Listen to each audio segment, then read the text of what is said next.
Bien, vamos a dar una clase sintética sobre los Austrias mayores, que es el tema con el que estamos ahora trabajando. La idea es que, bueno, en este rato en el que os voy a hablar sobre los Austrias mayores, pretendo organizar los conceptos que estáis trabajando en el libro y con los materiales y actividades que os estoy enviando. De todas formas, siempre que tengáis dudas, me tenéis que preguntar, como lo estáis haciendo por escrito, o bien en el caso de que necesitéis una videoconferencia conmigo, me lo tenéis que decir y no hay ningún problema en hacerla. Entiendo que el curso en esta situación extraordinaria va marchando de una manera más o menos correcta, porque así me lo demuestran las actividades que estáis desarrollando, las preguntas que me hacéis, pero que sepáis que contáis conmigo para resolver cualquier cuestión y aclarar lo que haya que aclarar por el medio que me digáis. Bien, yo espero que esta clase, pues eso, os valga, pues para que como hacemos en clase presencial, pues ahora a distancia podáis ordenar los conceptos que trabajáis en el libro a lo largo de este tema con mi ayuda, con esta exposición que os voy a hacer. Vamos a hablar de los Austrias mayores. Los Austrias mayores son Carlos I de España y Felipe II. Reinaron en España en el siglo XVI. El siglo XVI fue el siglo de mayor esplendor del Imperio español. En el siglo XVI España era el imperio hegemónico a nivel mundial. Por lo tanto, España en el siglo XVI fue el imperio que se tuvo que enfrentar a todos los retos internacionales del mundo a lo largo de ese siglo.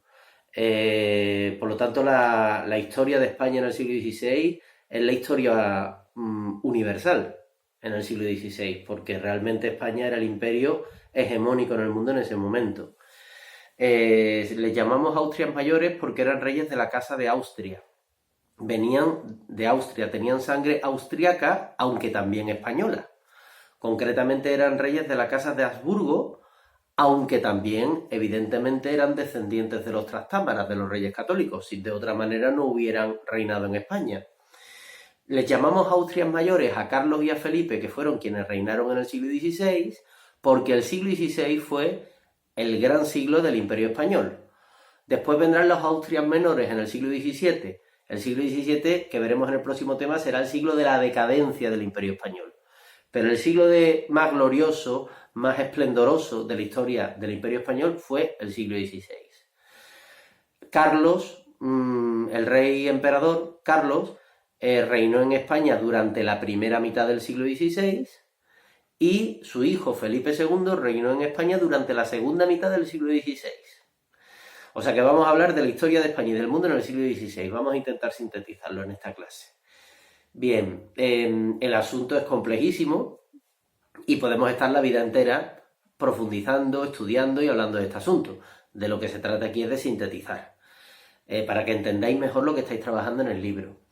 Además, esta parte del libro que estáis trabajando no me gusta a mí demasiado. Me habría gustado especialmente desarrollar esto con vosotros en clase, mediante apuntes, esquemas y demás. Pero bueno, en fin, la situación en la que es. Mirad, vamos a empezar hablando de Carlos. Carlos reinó en España desde 1517 hasta 1556, primera mitad del siglo XVI. Carlos heredó muchísimos territorios en todo el mundo. Por lo tanto, su imperio era inmenso. El imperio, las posesiones territoriales que tenían a lo largo del mundo el rey de España eran inmensas. Por tanto, el territorio dominado por los españoles en la primera mitad del siglo XVI era inmenso. Se extendía por distintas regiones a nivel mundial. Carlos tenía como abuelos paternos a María de Borgoña y a Maximiliano de Habsburgo. Es decir, que los abuelos paternos de Carlos eran María de Borgoña, que era la duquesa de Borgoña, lo que hoy día es Bélgica, Holanda. La Borgoña era, pues eso, el norte de Europa, la boca del río Rin, ¿no? Lo que hoy día es Holanda, Bélgica. Bueno, pues de María de Borgoña, que era su abuela paterna, Carlos heredó la Borgoña, lo que en España llamábamos en el siglo XVI Flandes, es decir, Bélgica y Holanda. La Bélgica y la Holanda actual.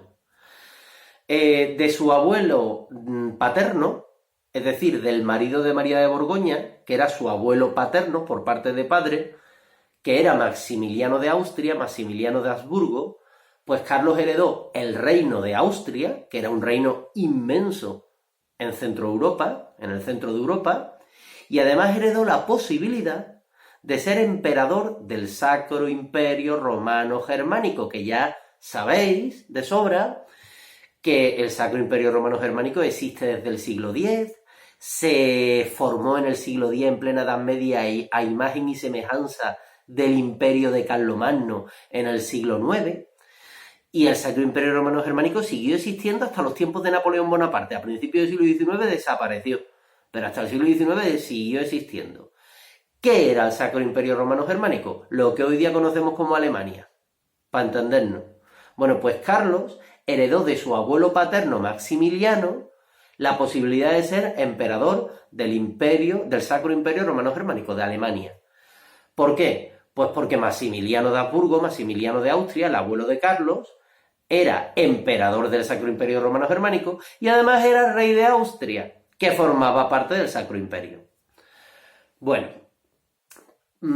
además, tanto de Maximiliano, su abuelo paterno, como de su mujer, María de Borgoña, que era la abuela paterna de Carlos, también heredó otros territorios, otras posesiones en el centro de Europa.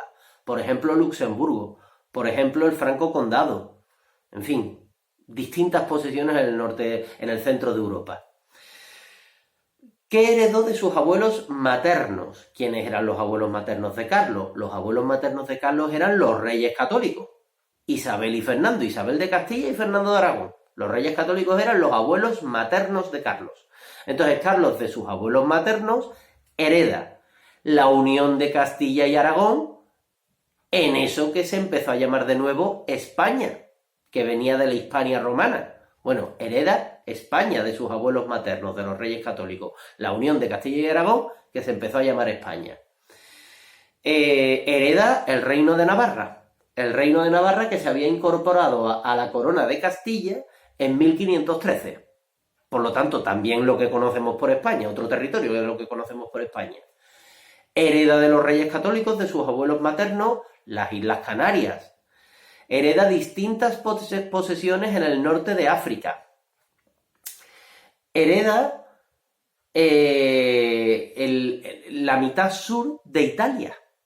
Es decir, el virreinato de Nápoles-Sicilia, que formaba parte de la corona de Aragón. Y por lo tanto, como la corona de Aragón estaba unida a la corona de Castilla a través del matrimonio de los reyes católicos, en esto que se empezó a llamar España, pues por lo tanto, la mitad sur de Italia, Nápoles y Sicilia, formaba parte entonces también de las posesiones de Carlos del Imperio Español. Y hereda lo más importante en ese momento, América, las Indias Americanas, que formaban parte de Castilla, que cuando en el año 1517 Carlos viene aquí a España para hacerse rey de España, en ese momento ya llevaban 20 años los exploradores españoles, los exploradores castellanos, descubriendo y conquistando América. Será durante el reinado de Carlos cuando se conquisten los dos grandes imperios americanos, el imperio azteca, el imperio de los mexicas, el imperio azteca en México, y el imperio inca en el Perú. Las guerras contra los mexicas para conquistar a los aztecas por parte de Hernán Cortés, el conquistador de México, y las guerras contra el imperio inca, contra Atahualpa, ¿no? El último inca, el inca Atahualpa, ¿no? Para conquistar el Perú por parte de Pizarro, de Francisco Pizarro. Esas guerras se producirán a lo largo de la primera mitad del siglo XVI, es decir, durante el reinado de Carlos. Nosotros esto ya lo hemos estudiado en temas anteriores, la exploración y conquista de América, pero claro, como hay que fragmentar en distintos temas, pues todos los contenidos que hay que trabajar, no hablamos de Carlos, hablamos de cómo los castellanos, cómo los españoles conquistaron América. Bueno, pero es que mientras eso ocurría, quien estaba reinando aquí en España era Carlos. Y además de poseer el continente americano, con todas las riquezas naturales que tenía el continente americano, además en ese momento el Imperio Español poseía lo que hemos dicho, toda la herencia de los abuelos paternos y maternos de Carlos. Es decir, que Carlos, en 1517, tiene el control de una España que es un imperio, que se extiende por un continente que va desde el Polo Norte hasta el Polo Sur, que es América, que tenía además las Islas Canarias, distintas posesiones en el norte de África con las que controlar el mar Mediterráneo. España, la península ibérica, la unión de Castilla y Aragón con la anexión de Granada y la anexión de Navarra. Además teníamos la mitad sur de Italia. Pero es que además Carlos hereda la Borgoña, Flandes, es decir, las actuales Holanda y Bélgica de su abuela María de Borgoña. Hereda Austria, ese territorio inmenso en el centro de Europa. Y además hereda la posibilidad de ser emperador de los alemanes, emperador del Sacro Imperio Romano Germánico. Por tanto, Carlos es un personaje absolutamente clave en la historia universal y es un personaje fundamental, sin el cual no se entiende la historia de España. En la historia moderna de España, uno de los personajes principales, desde luego, que es Carlos, este personaje del que estamos hablando hoy. Fijaos, bueno, Carlos llega en 1517, han muerto los reyes católicos, es decir, que han muerto sus abuelos maternos. Su madre, la madre de Carlos, era Juana I de Castilla, Juana llamada la Loca, porque realmente tenía una serie de problemas que le impedían gobernar en plenas facultades España. Por lo tanto, Juana llamada la Loca, Juana la Loca, la madre de Carlos, es recluida en un convento y por eso esa es la razón por la cual Carlos se convierte en rey de España. Porque es que su madre no estaba en condiciones de gobernar España. Su padre, que era Felipe el Hermoso, Felipe el Hermoso era el hijo de Maximiliano de Austria y María de Borgoña. Felipe el Hermoso, lo que ocurre con Felipe el Hermoso es que muere en extrañas circunstancias y por lo tanto, por esa razón, Carlos hereda todos esos territorios. Carlos, que es el hijo mayor de Juana la Loca y Felipe el Hermoso, Juana la Loca, hija de los reyes católicos españoles, se había casado con el hijo y heredero de Maximiliano de Austria y María de Borgoña. Entonces, ¿qué ocurre con ese matrimonio? Que Juana la Loca acaba encerrada en un convento porque no está en plenas facultades mentales para gobernar España, y Felipe el Hermoso, Felipe de Habsburgo, muere en extrañas circunstancias. Por eso Carlos, con solo 17 años, en 1517 se convierte en rey de España y hereda todo lo que tenían sus abuelos maternos y paternos, todos los territorios que tendrían que haber gobernado sus padres. Bien, en 1517, nada más llegar a España, Carlos se convierte en rey de España y rápidamente surge la posibilidad de convertirse en emperador del Sacro Imperio Romano Germánico, porque rápidamente muere su abuelo Maximiliano de Austria, que era el emperador del Sacro Imperio Romano Germánico. Por lo tanto, Carlos se postula, presenta su candidatura para ser emperador del Sacro Imperio Romano Germánico.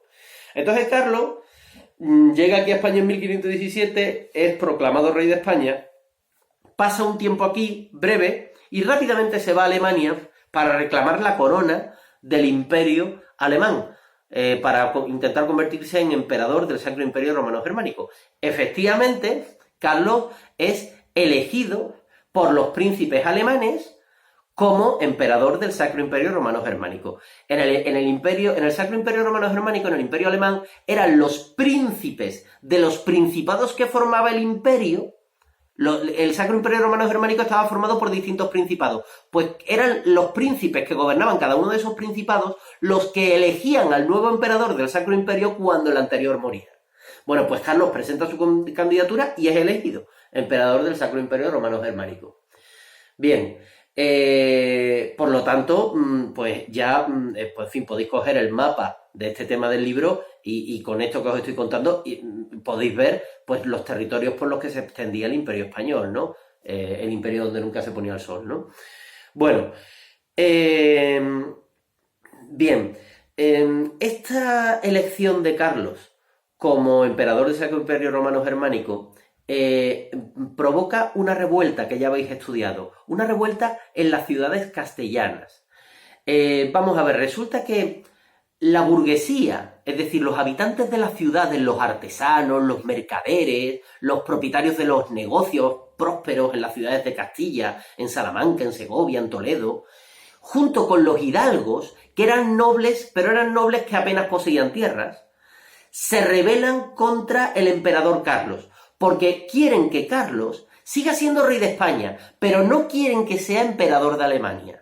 ¿Y por qué no quieren que sea emperador de Alemania? Porque temen que Carlos, al ser emperador de Alemania, desatienda los intereses y las necesidades de España y se dedique durante todo su reinado a solucionar los problemas de los alemanes, a solucionar los problemas que iban surgiendo por toda Europa, en lugar de atender los problemas del Reino de España.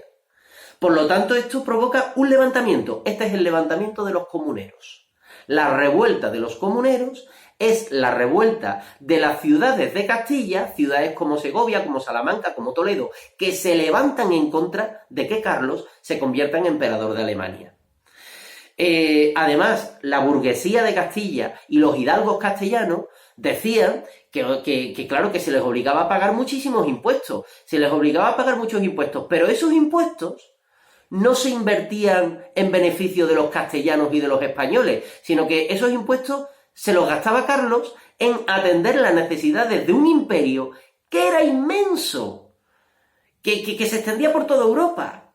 Entonces los castellanos lo que querían era un rey que atendiera los problemas de Castilla, los problemas de la península ibérica, de España, no los problemas que tuvieran los alemanes, que no estuviera todo el tiempo viajando a Austria, ¿no?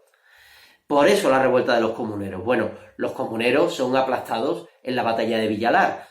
Carlos y los nobles, la alta nobleza castellana, que sí que quería que Carlos fuera emperador de Alemania, del Sacro Imperio, envían aquí a los tercios imperiales españoles y se enfrentan al ejército de comuneros, a las milicias comuneras en la batalla de Villalar, donde los comuneros serán derrotados.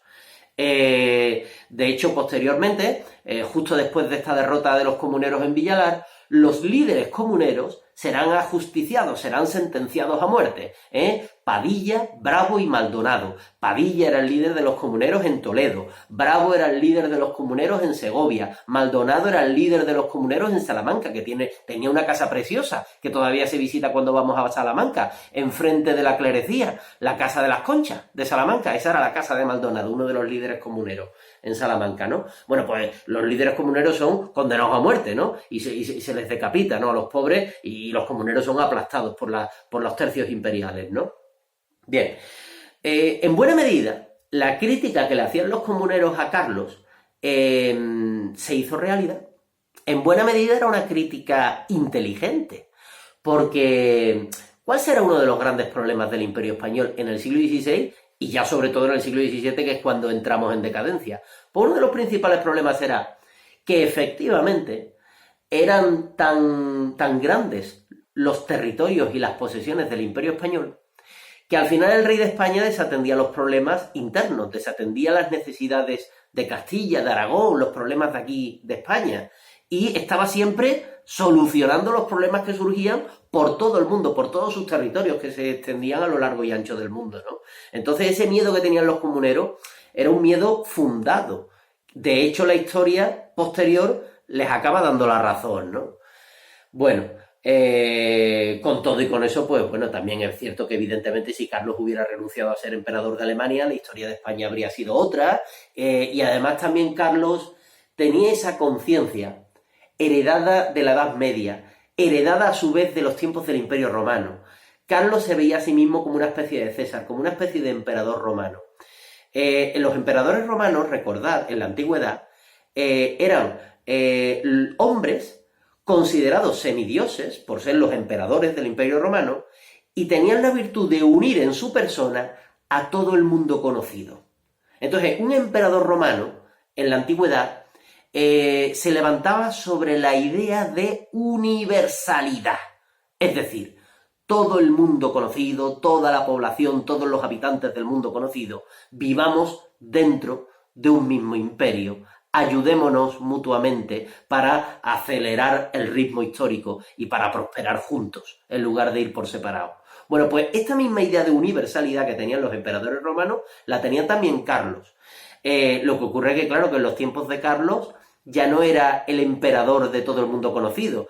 Carlos pretendía ser el emperador del mundo entero, porque nuestro planeta se estaba descubriendo, las zonas inexploradas de nuestro planeta se estaban explorando precisamente en el siglo XVI. Es que al mismo tiempo que sucede esto, ya decimos que se está explorando y conquistando América, se está llegando a las Indias viajando por el Océano Pacífico, por el Atlántico primero y después descubriendo el Pacífico. Me estoy refiriendo al viaje de Magallanes, de Elcano, al tornaviaje de Legazpi, ¿no?, que conquistó las Filipinas. Bueno, es que pues Carlos y su hijo Felipe después, pero sobre todo Carlos, tiene esa idea de universalidad y de unir en su persona al mundo entero, ¿no? Estemos todos unidos en torno pues a una persona que es el emperador, ¿no?, y a una fe que es la católica. Esa era la idea de Carlos.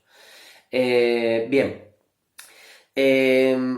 Terminada la revuelta comunera, estalla también otra revuelta en Valencia, en la que participan algunas ciudades valencianas, la revuelta de la Germanía. Tanto la revuelta comunera como la revuelta de la Germanía, las dos son aplastadas por los tercios imperiales. Y posteriormente, entonces, en los años 20 del siglo XVI, Carlos se enfrenta al gran enemigo que tenía España en esa época dentro del mundo cristiano, dentro de la cristiandad. Es decir, en Europa, quien rivalizaba con España para intentar ser la potencia hegemónica, ¿no?, era Francia. Entonces Francia tenía un rey, un personaje también interesantísimo, Francisco I, ¿no?, muy amigo de Leonardo da Vinci, ¿no? Bueno, pues Francia tenía un rey que era Francisco I, que Francisco I estaba siempre rivalizando con Carlos, siempre intentándole hacer la puñeta, como es natural, porque el Imperio Español era el imperio a batir, era la primera potencia, ¿no? Bueno, pues Carlos en 1525, los tercios españoles, el ejército español de Carlos, en 1525 se enfrentará a Francia, al ejército de Francisco I de Francia, por la posesión de los territorios del norte de Italia. Entonces, en la batalla de Pavía, en 1525, las tropas imperiales españolas vencen a los franceses. Y la victoria fue tan clamorosa que incluso un grupo de soldados de los tercios españoles llegaron a tomar prisionero al mismísimo rey de Francia, Francisco I, que estuvo prisionero en España, al que al final Carlos le dejó marchar, ¿no?, después de tenerlo como prisionero durante un tiempo aquí en España, ¿no? Bien, en la década de los años 20, Carlos, bueno, se casa con Isabel de Portugal, que era parte de la familia real portuguesa, ¿no? Su mujer será Isabel de Portugal. En 1527 continúan las guerras en Italia por la posesión de los territorios italianos, porque el Papa